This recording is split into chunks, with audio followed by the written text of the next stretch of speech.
Hi friends, இன்றைக்கி மத்தியானம் நம்ம வீட்டில் என்ன சாப்பாடுன்னு பார்க்கலாம். சூடான சாதம், பூசணிக்காய் சாம்பார்,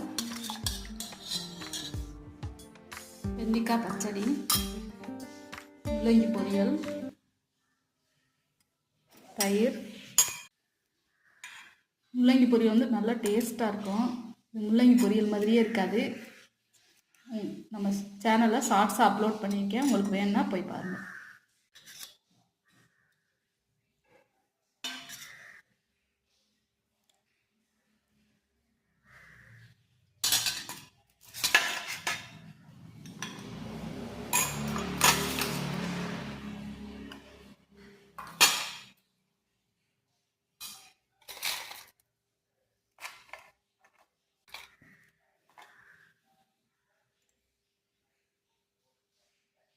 இந்த வீடியோ பிடிச்சா லைக் பண்ணுங்கள், ஷேர் பண்ணுங்கள்.